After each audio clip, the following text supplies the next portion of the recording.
Kahupay ang nasinati sa mga hog racers sa dakbayan sa Karkar, human nga gipahunong sa gobernador sa lalawigan sa Sugbo, Gwendolyn Garcia, ang kaling o pagpatay sa mga baboy sa maong dapit.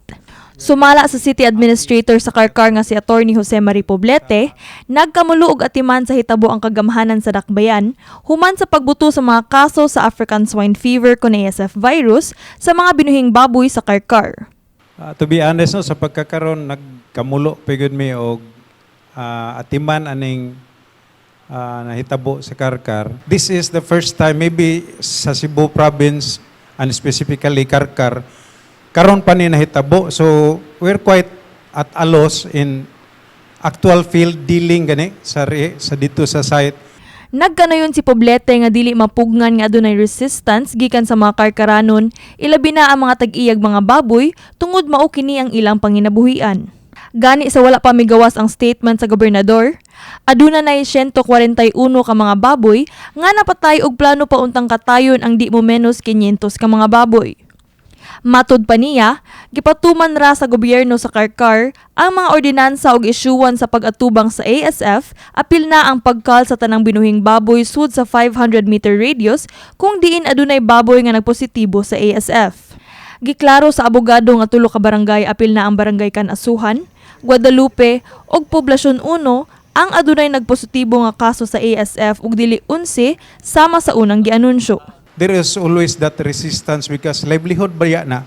That's why murag nalipay gyud mi nga undangon lang sa kay sakto man sa dangi kuan ni Gwen. Ang balaod man gud wasta infected na ang area, kuridas gyud og ihaw. So subay sa ihatag ni Garcia nga 5,000 pesos sa kada baboy nga gikatay, aduna po'y ihatag nga assistance ang gamhanan sa Karkar alang sa mga hog racers nga naapektuhan.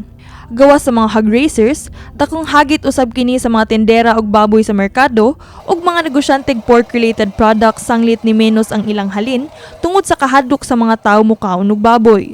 we would like to emphasize nga dili ni siya compensation.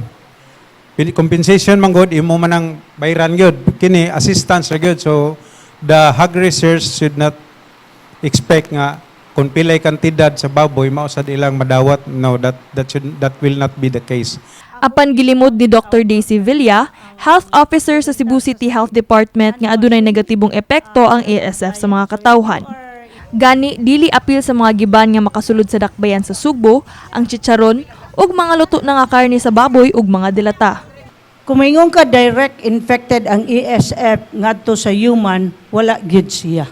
Kung imo gyud nang sutaon o bisag asa manggani ka mobasa, wala gyud direct contact nga maingon ka ang ASF threat na siya sa human consumption.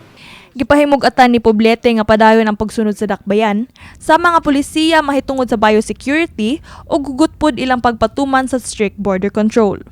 Giawhag sab niya ang mga hog racers nga mo-comply sa mga measures nga gitakda sa gobyerno sa Karkar alang sa paglikay sa pagkatap sa ASF. We are now trying our best nga dili na ni siya mo daghan ang scare. So we're really strict on our biosecurity measures. Now, as an appeal sa mga hog racers, kung naay nakadungog, please comply na lang yun sa atong kanang protocols nga gipatuman. Di lasa ta magginalot karon kay kita mang tanan apektado. Kini si Queenie Holigon alang sa My TV Cebu.